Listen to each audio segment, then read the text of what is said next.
Nos encontramos en el último episodio del libro de Génesis. Génesis capítulo 50, un libro que nos ha llevado desde los orígenes hasta una intersección de la historia de Israel, que es justamente la vida de José. ¿De acuerdo? El día de hoy tenemos un episodio especial que es el episodio de cierre de Génesis, donde analizaremos, donde comentaremos el tema Mesías ben Yosef. ¿De acuerdo? Definitivamente un tema que vale muchísimo la atención y de verdad apreciar esto que aparece directamente en la palabra. El día de hoy tenemos un episodio especial porque no solo será un video de aplicación o un episodio de aplicación, sino que también será un episodio de relación entre las vidas de José y el Mesías de Jesús. Y eso es algo que regularmente no hacemos en nuestro proyecto de Leamos Juntos la Biblia, porque habíamos platicado que teníamos la intención regular de encontrar aplicaciones de la Biblia y vivirlas. Sin embargo, este episodio, que es el cierre de Génesis, hoy tenemos una mención especial justamente de Jesús, el Mesías de Israel, que parece en ocasiones, muchas ocasiones de hecho, que se anuncia como si fuera tan sufriente como José. Así que, querida familia, les doy la bienvenida. Y como siempre decimos, hay tiempo para muchas cosas en esta vida.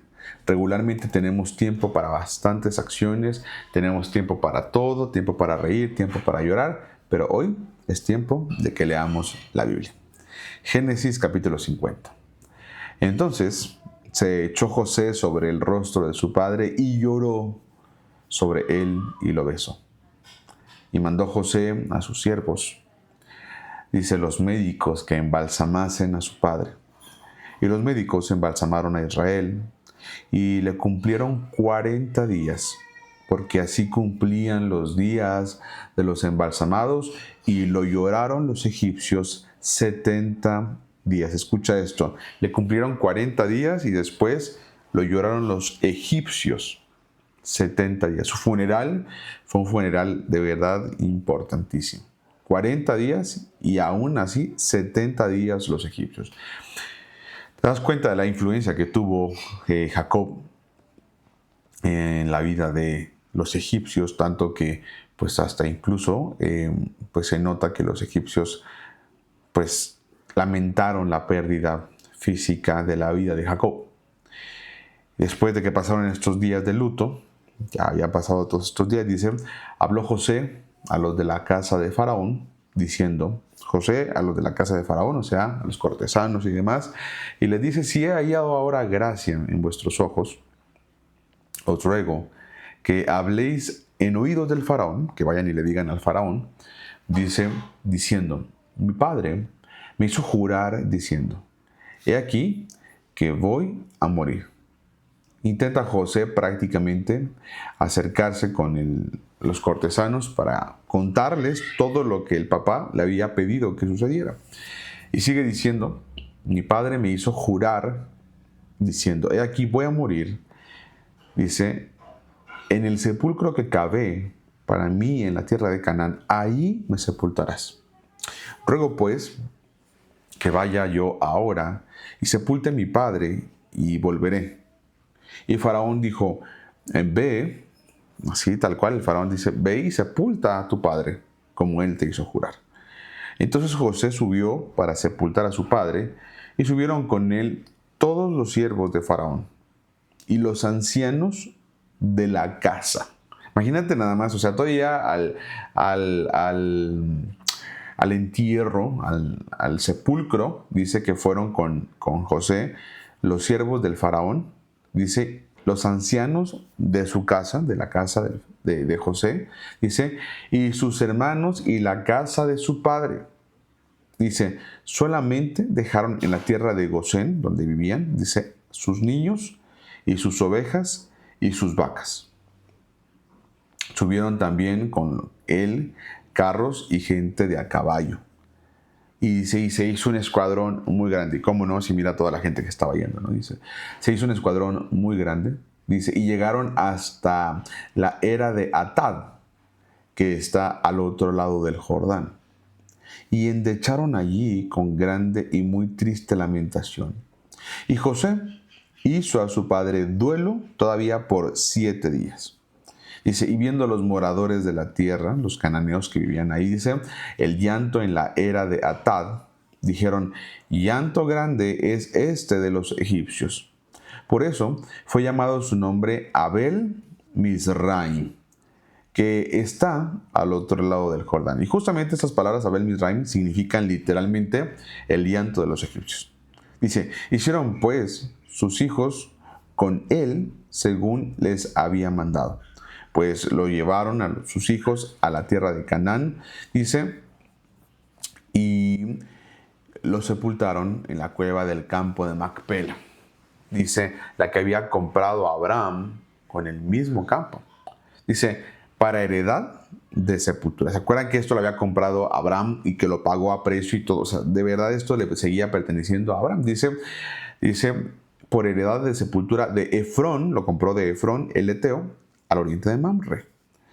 Después de estos días, dice, volvió José a Egipto, él y sus hermanos, y todos los que subieron con él a sepultar a su padre, después que lo hubo sepultado.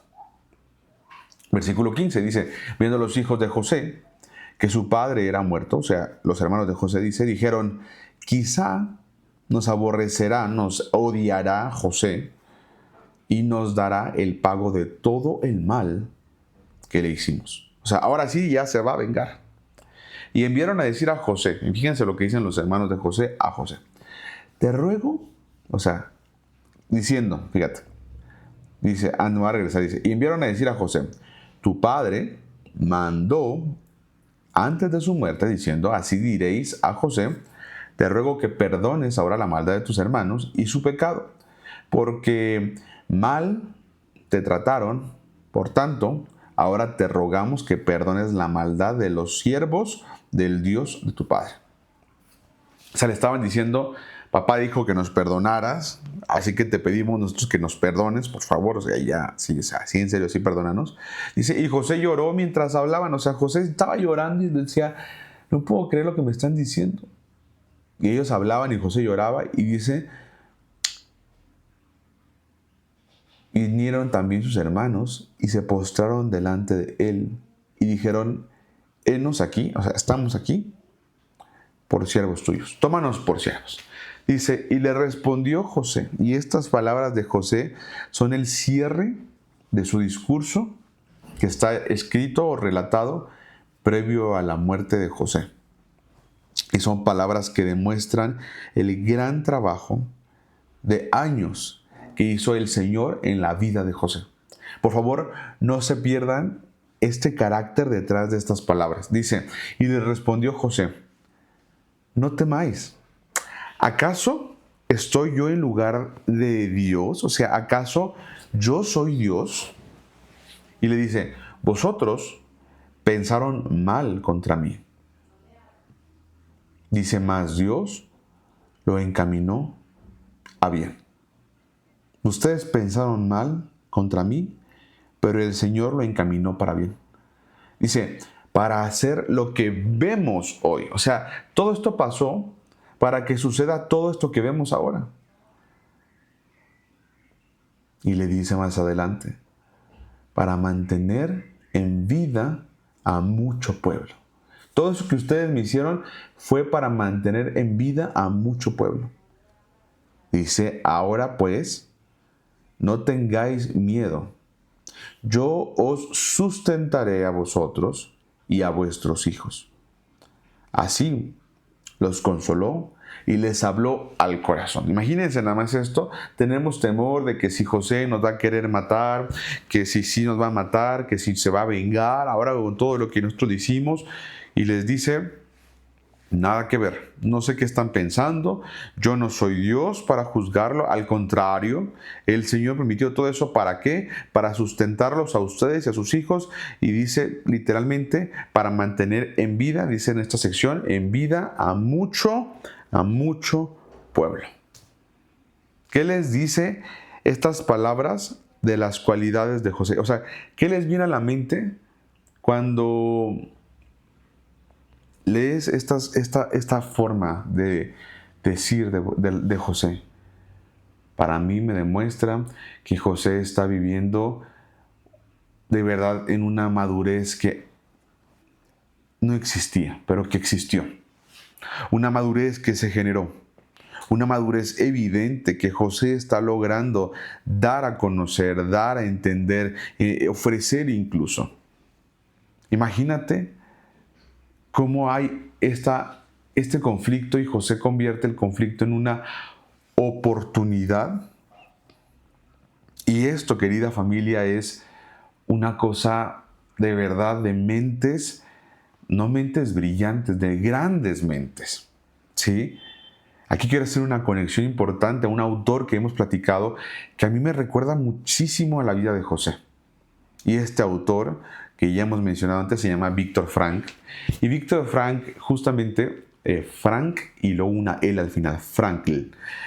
Viktor Frankl me recuerda mucho a José porque Víctor pierde absolutamente todo en la vida.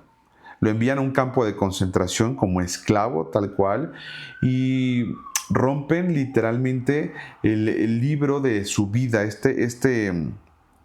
esta tesis que estaba escribiendo, intentó esconderlo, no pudo, se lo quitaron, lo golpearon, malnutrido, con piojos, avergonzado, toda clase de trabajos forzados, lo golpearon, trabajaba en la nieve con mucho frío, o sea, era una Alemania durísimo, por supuesto. Y no muere, pero muere su familia, muere su esposa, mueren sus padres, muere todo prácticamente.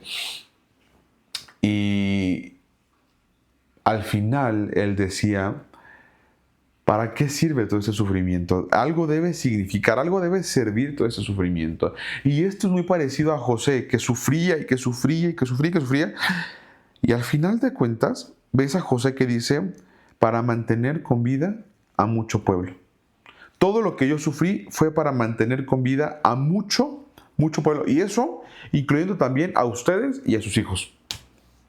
Imagínate nada más eso. O sea, ¿cómo yo me voy a vengar? Imagínate que Viktor Frankl, cuando sale de los campos de concentración, porque sí sale, él no muere en los campos de concentración, cuando sí sale, escucha esto, tiene la capacidad de recordar, escribir y proponer prácticamente una nueva corriente psicológica, psiquiátrica, que se llama logoterapia.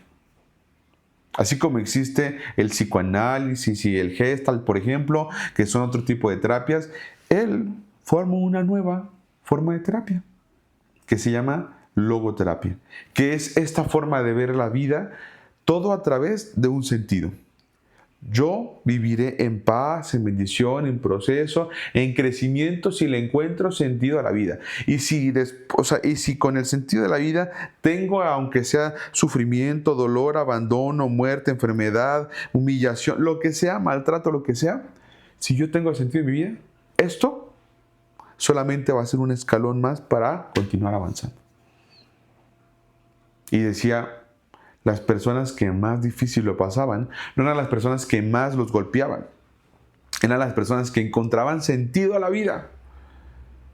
¿Y sabes cuándo es cuando José le encuentra un sentido precioso a la vida que estaba viviendo? Bueno, yo te quiero sugerir algunas ocasiones, pero de las que más probablemente le hicieron sentido fue cuando el faraón lo llama y lo coloca al frente de toda la nación, antes que él, por supuesto.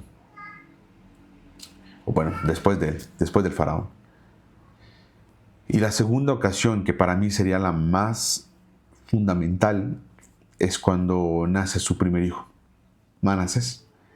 Y dice, ¿se acuerdan qué significa Manasés? Manasés significa Dios me ha hecho olvidar.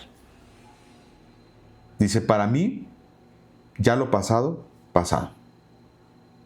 Y cuando llegan sus hermanos, dice, para mí ya lo pasado estaba pasado. O sea, cuando sus hermanos, cuando su padre muere y cuando sus hermanos van con él, que es lo que estamos justamente leyendo en esta sección, o sea, él estaba diciendo, para mí yo ya encontré el sentido de la vida. Se requería todo este sufrimiento de no haberlo hecho así. Probablemente hasta yo me llevo el pan o yo no les ven, no sé, pero capaz si no vengo pues nunca a Egipto. José sabía que todo el sufrimiento, el dolor, el abandono, la humillación, el maltrato, todo el aislamiento, el ser vendido como esclavo, el haber llegado a casa de Potifar, el servir como esclavo, el ser después acusado por la esposa de Potifar, todo el sufrimiento, todo el dolor tuvo un propósito. Y quiero que lo leas conmigo nuevamente en este renglón que está aquí, para mantener en vida a mucho pueblo. ¿Qué otro personaje de la historia conocemos que sufre, es rechazado, es molido por nuestros pecados, es añadido y quebrantado, dice, varón de dolores? Como cordero fue llevado al matadero, no abrió su boca, sufrió mucho dolor, mucho sufrimiento, mucha humillación, para la misma razón que está aquí. Déjenme lo subrayo con un color distinto, porque esto que está diciendo, bueno, no pude subrayar con otro color, pero para mantener con vida a mucho pueblo. Y después dice el Mesías, dice José dice, yo os sustentaré a vosotros y a vuestros hijos. Y así les consoló y les habló al corazón. ¿Qué les parece eso? Bueno, no me crean quizás, no me crean si no quieren, pero ahora revisaremos. Dice, y habitó José en Egipto, él y la casa de su padre. Dice, y vivió José 110 años. Y vio José los hijos de Efraín hasta la tercera generación. O sea, Efraín, sus nietos y los siguientes. Dice, también los hijos de Maquir, hijo de Manasés, fueron criados sobre las rodillas de José. Imagínate, los hijos de Maquir, los nietos de Manasés, o sea, los bisnietos fueron criados sobre las rodillas de José. Y José dijo a sus hermanos, yo voy a morir a la tierra que juró, mas Dios ciertamente, en esta sección, os visitará y os hará subir de esta tierra a la tierra que juró a Abraham, Isaac y Jacob. Y lo voy a subrayar, porque esto, no nos vamos a ir todavía a Éxodo. Fíjense, dice, aquí está diciéndonos si van a salir. Segunda pauta importante donde se les marca si van a salir. No vayan a querer quedarse acá, porque la cosa es que esto es temporal. Nos vamos a ir de acá. ¿Y qué le decían a José? Bueno, ahí vamos a fijar. Dice, hizo jurar José a los hijos de Israel. Ya estaban sus hijos, sus nietos, sus bisnietos. Dice, les hizo jurar, ¿sí?, diciendo, Dios ciertamente os visitará y haréis llevar de aquí mis huesos. Dice, y José murió a la edad de 110 años y lo embalsamaron y fue puesto en un ataúd en Egipto. Ok, todavía no van a salir, aunque yo, si fuera ellos, ya estaría pensando en empezar, ya estaría empezando a pensar en irme, porque ya me lo dijo mi papá Jacob, ya me lo dijo José, e incluso José, que podría ser el que más podría quedarse, él dijo, nos vamos a ir. Todos estos años tuvieron un propósito, pero ya se va a acabar. No nos quedemos acá. ¿Sí? Y se acaba aquí el libro de Génesis. Si ustedes se fijaron ahorita que le avancé, aquí ya no está. Y empieza acá justamente Éxodo. Y en Éxodo tenemos 40 capítulos bien llenos de historia. ¿De acuerdo? Y bueno, les adelanto que sí se van a llevar el cuerpo de José ya cuando salgan. Él no va a ser como con Jacob, que interrumpieron sus actividades para ir hasta la cueva de Macpela para enterrar justamente a Jacob, sino que él dice, cuando salgan, se los llevan mis huesos.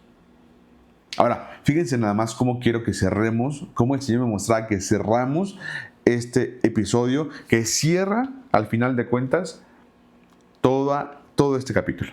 Fíjense, vayamos a nuestra presentación, si les parece bien, y entendámoslo desde esta perspectiva. Fíjate nada más. Al finalizar el libro de Génesis, vemos a un José que ahora es mesurado, perdonador, maduro y primogénito con sus hermanos. Esto es fruto de todo el sufrimiento que vivió. Como veíamos hace un momento, tú puedes darte cuenta cómo todo el propósito del sufrimiento ya se entendió, ¿sí? Y eso es una cosa preciosa, definitivamente, porque el sufrimiento a veces pareciera que no tiene propósito, pero te digo una cosa, siempre tiene un propósito. Y les quiero compartir esto que estuve compartiendo justamente el día de ayer con un grupo de adolescentes de entre 13 y 14 años en una secundaria que me invitaron a participar. Y les compartía justamente sobre el concepto del propósito de vida, ¿sí? Y les compartía algo interesantísimo que quiero compartir con ustedes antes de moverme. No lo tenía planeado, pero creo que lo vale muchísimo. Y les ponía esta presentación que se llama así, Más allá del placer, propósito, dice, hacia un propósito que te haga brillar. Y la cosa acá es que les contaba yo al final, una parte de mi testimonio, pero algo interesante es que les compartía también a estas chicas una relación entre Viktor Frankl, que es justamente la persona que va en la izquierda, y Joseph, de la derecha, ¿sí? Y cuando lo ves así, dices tú, bueno, sí sufrieron los dos mucho, y los dos después del sufrimiento tuvieron una gran catarsis, o sea, vivieron estos procesos de fundar y tener propósitos así enormes, los dos, tanto Víctor como José. Y hay algo que les compartí a estas chicas y te lo comparto a ti porque probablemente tú ya tienes claro cuál es tu propósito de vida, que es ser gobernado por Dios. Y cómo vas a vivir en esta vida humana y en este mundo material gobernado por Dios. Bueno, aquí te voy a presentar una cosa que se conoce como Ikigai, que es algo que comparto también en el curso Tú eres familia. Y aquí se van a juntar 4 cosas, que es lo que yo amo hacer, que me encanta hacer, que disfruto hacer de manera continua y así de verdad vivirlo. Y yo, por ejemplo, a mí me encanta dar clases. Otra cosa que me encanta es cantar. Pero ahorita que nos juntamos con todo, dices tú, bueno, a ver, vamos a ver con qué nos quedamos, ¿no? Y si juntas con lo que sigue, y aquí estos circulitos son para sacar tu propósito de vida. Porque, como te digo, si tú tienes un propósito de vida, no importa que venga, no importa cuánto truene, relampaguee, lo que sea, no importa, tú sigues avanzando. Y lo segundo es lo que el mundo necesita. Y pensemos, por ejemplo, en la vida de José. ¿De acuerdo? José, por ejemplo, amaba dirigir, amaba ser líder, amaba dar instrucciones, amaba liderar el proyecto, amaba ser el líder, ¿sí? Y lo que el mundo necesitaba en el tiempo que estaba con sus hermanos no era un líder, así que por lo tanto su misión en un principio parecía que no era ser líder, pero cuando se va a Egipto, el mundo necesitaba un líder. Y Faraón lo dice claramente. ¿Qué otra persona tenemos mejor? No tenemos a una persona mejor que José. Por lo tanto, aparecía ahí la misión de José. Tercera cosa, por lo que te pueden pagar. Imagínense, a José le gustaba dar instrucciones, le gustaba ofrecer sueños, o sea, interpretación de sueños. Y el mundo necesitaba, pues sí, que alguien interpretara sueños y también necesitaba liderar, que alguien los liderara. Pero les digo una cosa, viene la tercera cosa que está aquí en abajito, y es que a José no le iban a pagar por interpretar sueños. ¿Por qué no le iban a pagar? Porque José sabía que la interpretación no venía de él, venía del Señor. Entonces José jamás de los jamases iba a cobrar por algo que no le pertenecía a él. Por lo tanto, por lo que le podían pagar no era por interpretar sueños, pero sí era, por ejemplo, por ser líder de proyectos. Eso existe en la actualidad, es un puesto. Y si tú juntas lo que el mundo necesita y por lo que te pueden pagar, aquí tú vas a tener tu vocación. José tenía una vocación de liderazgo y le podían pagar por eso. Y luego viene la cuarta cosa y es para lo que eres bueno. ¿Sí? Para lo que eres bueno. Por lo tanto, Ahí aparece para lo que eres bueno, y José era bueno para liderar, le gustaba liderar, el mundo necesitaba un líder y le podían pagar por eso. Por lo tanto, aquí entra su profesión. Y la profesión se estudia. Ahora les hago una pregunta. ¿Cuál fue la escuela a la que fue José? ¿A qué escuela fue José para poder aprender la profesión de liderazgo? A ver, ¿quién logra decírmelo correcto? Porque esto de verdad está muy fuerte. Pero ¿a qué escuela fue José para aprender la profesión de liderazgo correctamente? A ver, ¿quién me dice o quién se acuerda? Ya le hemos platicado, ¿sí? Pero mientras que ustedes me dicen, les voy a contar cuál es la última que aparece acá, que es entre lo que amas hacer y para lo que es bueno, porque José amaba ser líder y era bueno siendo líder, y ahí estaba su pasión. Ahí estaba su pasión. Y ahí ya me lo puso mi mamá, Pati Viera, Carlota Duarte también, una gran y querida amiga de la familia. Ahí está. La cárcel fue la universidad en la que José aprendió. Y Viktor Frankl, el autor que les mencionaba hace un momento, Viktor Frankl, también su escuela más grande, su punto de análisis, así literalmente su investigación en sitio, fue el campo de concentración. Así tal cual, entendía y cómo funcionaba la gente que ya no quería vivir, cómo funcionaban las jerarquías. O sea, él de verdad también, el campo de concentración fue como una universidad. Así que déjame te digo esto con toda claridad, con toda certeza, y te lo digo con mucho amor y con mucho respeto, pero también con mucha propiedad, ¿sí? Las cárceles, el sufrimiento, las decepciones, los rompimientos, los quebrantos, el dolor, las traiciones, los abandonos,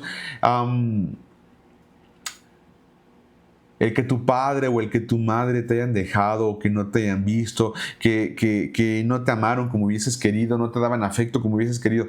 Todo eso ha sido tu mejor escuela. Cuando yo entendí eso, cambié todas las quejas por gratitud con respecto, por ejemplo, a mis padres. Y me di cuenta que lo que mis padres habían hecho había sido mi mejor escuela y habían sido mis mejores maestros. Si mi padre no ha sido como fue y como es, y si mi madre no ha sido como fue y como es, yo no estaría hoy aquí frente a ustedes explicándoles esto. Yo no hubiera estado ayer frente a estas 70 muchachas entre 3 y 14 años escuchando sobre esto y escuchando un testimonio de alguien que en algún momento no supo cuál era su propósito de vida. Y así fue y estudió una carrera. Yo estoy estudiando una segunda carrera. Todo tiene un propósito, aún el dolor. Probablemente esta herramienta que estás viendo acá y que te ponía, probablemente se complementa y se completa cuando escribes todo esto, cuando te das cuenta de todo esto. ¿Sí? Por ejemplo, les voy a contar de mí. A mí me encanta cantar. Aquí el círculo de arriba me encanta, así me encanta cantar.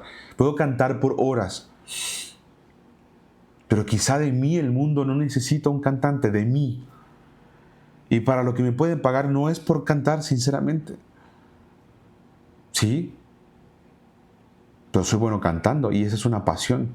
Pero solo es eso, es una pasión. No es mi vocación ni mi profesión. Tampoco mi misión de vida. ¿Sí? Pero lo que amo hacer es enseñar también. Y me regreso ahora a la izquierda y soy bueno enseñando. Y aprendí y acepté que en verdad soy muy bueno enseñando. Y les digo una cosa, sí me pueden pagar por enseñar. Sí me pagan. Pero no me paga una escuela, me paga el Rey de Reyes y el Señor de Señores. Y lo que el mundo necesita también es un maestro de Biblia. Y aquí está mi pasión, mi misión y mi vocación y mi profesión, porque lo profesionalicé. Y ahí está entonces mi propósito de vida. Hoy yo tengo la certeza de que todo el dolor, el sufrimiento, el abandono, la tristeza, todo lo que yo haya vivido antes, todo ha sido para ser un buen maestro de Biblia, un gran maestro de Biblia, profesional, con misión, con vocación, así con pasión. Luego me ven chille y chille frente a las clases, pues, porque sí me apasiona. Esto que les estoy contando del sufrimiento, del dolor, esto no es para menos. Al contrario, familia, al contrario, muy al contrario. Esto es para mucho, mucho más. Escuchen lo que vamos a aprender aquí para cerrar todo este Génesis, que ha sido un viaje impresionante, un viaje grandioso, un viaje formidable. Las características de sufrimiento son retomadas en las profecías. Escucha esto, retomadas en las profecías. Los profetas retomaron las características por pura inspiración divina. Escucha esto. ¿Para describir a quién? Al Mesías. O sea que el Mesías lo describen partiendo de las características del sufrimiento, como las de José. Pues, ¿qué crees que sí? También hay ocasiones, por supuesto, que el Mesías se ve como un rey que vence, pero también se ve como un Mesías que sufre. ¿Sí? El Mesías sufriente, el Mesías anunciado por los profetas que sufriría y sería traspasado y moriría y sufriría, se le conoce como el Mesías sufriente, que sufriría como José murió. Que sufriría como José sufrió, no es como murió, como José sufrió. Sufriría como José sufrió. En el caso del Mesías, también llegaría hasta la muerte. ¿Sí? La relación entre José y el Mesías es más cercana a la que pudiéramos imaginarnos. Escucha esto que te voy a contar. En la pantalla verás varios aspectos claves de la vida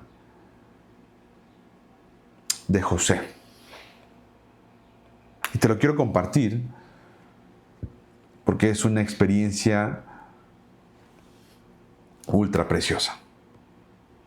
Y para darle el espacio para que se lea y se alcance a leer bien, esto merece ser visto a plenitud. Así que me voy a salir de la pantalla, todavía no vamos a terminar, y quiero que se fijen, mira, nada más. Aspecto clave, amado por su padre. José fue amado por su padre Jacob, según Génesis 37:3. Mientras que Jesús, dice Mateo 3:17, era amado, el hijo amado de su padre. No suficiente, José fue enviado por su padre a sus hermanos. Jacob lo envía para buscar a sus hermanos en Génesis 37:13, y Jesús es enviado a las ovejas perdidas de la casa de Israel, que es como si fueran sus hermanos. José es rechazado y traicionado por sus hermanos. Lo aborrecen y lo venden en Génesis 37:18 al 28, mientras que Yeshua es rechazado por sus hermanos, los judíos, los de su misma tribu, los de su mismo oficio. ¿Se acuerdan? A los suyos vino. A lo suyo vino.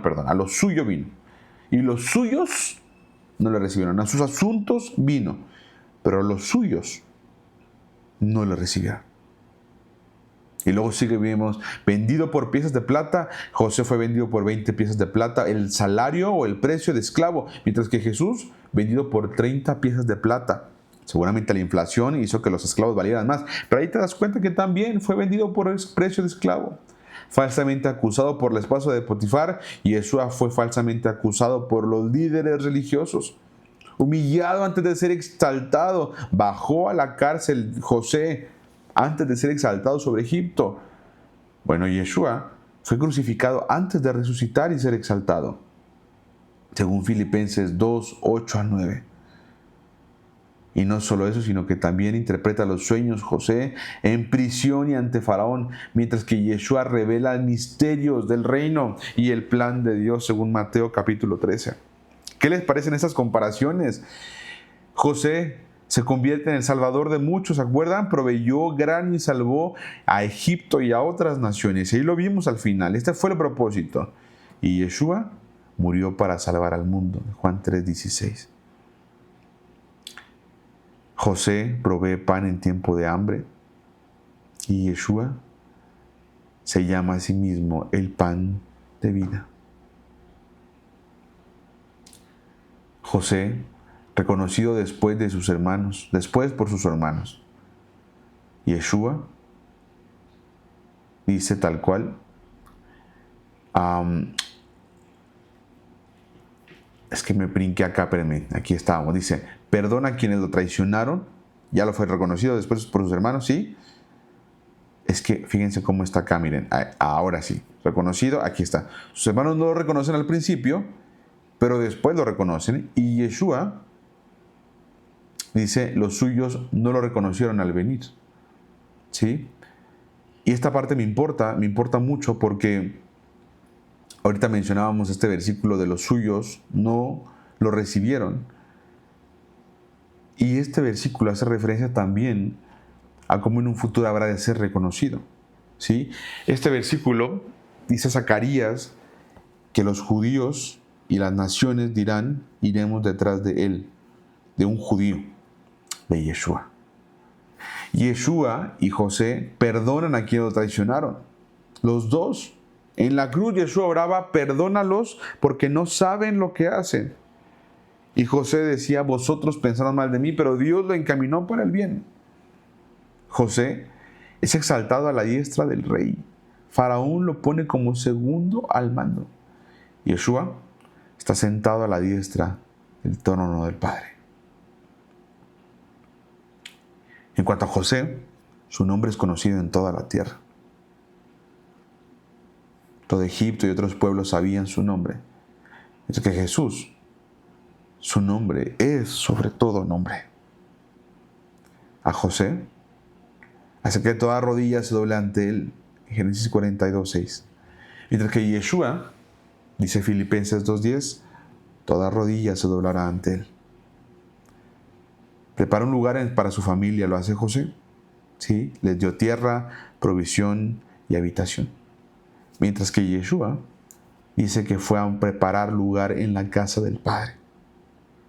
En Juan 14, 2, 3. Y por último, José muere en tierra extranjera, pero será llevado a la tierra prometida. ¿Sí? Yeshua murió, pero resucitó y volverá a la tierra prometida, la nueva Jerusalén. Querida familia, amadísima familia, el Mesías vendrá primero como hijo de José, ejemplificando todo lo que José vivió, todo lo que José sufrió. Se le llamará el Mesías Ben Yosef, dijeron nuestros hermanos de Judá, porque se parecerá el sufrimiento a todo lo que sufrió su padre Yosef. Por eso será como su padre, porque seguirá ese mismo ejemplo. Y esto lo remarca muy bien Isaías 53, cuando dice que como cordero fue llevado al matadero y no abrió su boca.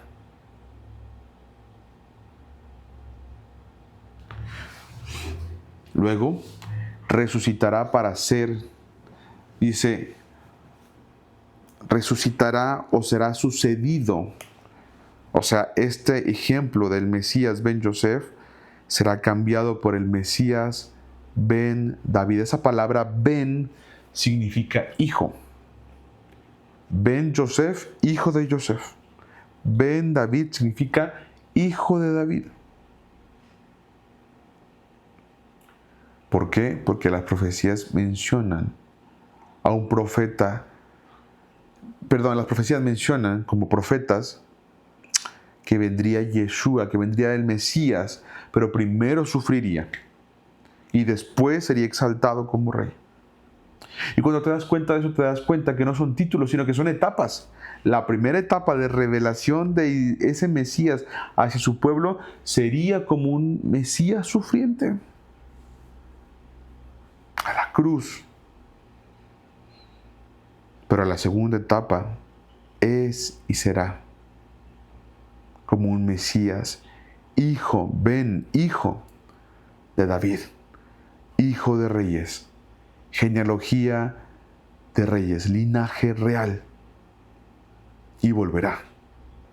Aquí abajo les voy a dejar la fuente de lo que dicen nuestros hermanos de Judá y de dónde sale. ¿Sí? La figura de José en el libro de Génesis es una de las configuraciones más poderosas y detalladas del Mesías en toda la Biblia. Desde el primer libro, Dios revela un patrón mesiánico que se repetirá siglos después en la vida de Yeshua. Siglos después, ese patrón se va a repetir, mostrando que el plan de redención está trazado desde el principio. Está trazado el plan de redención desde el principio. No está como de pronto improvisado, no, está desde el principio trazado. En un principio vendría a sufrir, y eso ya pasó. La siguiente vez que venga, vendrá como el león de la tribu de Judá, la raíz de David que ha vencido. Desde Génesis, Dios establece que el Salvador no será un conquistador inmediato, no, establece, no que será un conquistador inmediato, no, que se establece, dice, un siervo paciente que salva desde abajo. Un siervo paciente que salva a través del sufrimiento. Por eso Yeshua le decía a los que le preguntaban, ¿eres tú o no eres tú el Mesías? ¿Y qué le decía? Si ustedes leyeran a Moisés y lo que escribió Moisés en Génesis y vieran a José que escribió Moisés, ustedes definitivamente me reconocerían a mí. José es un eco de lo que el verdadero Mesías Ben Yosef haría siglos después. ¿Qué haría? Descender, servir, salvar, perdonar y finalmente refinar. José es un eco profético de lo que el verdadero Mesías Ben Yosef, hijo de Yosef, haría siglos después.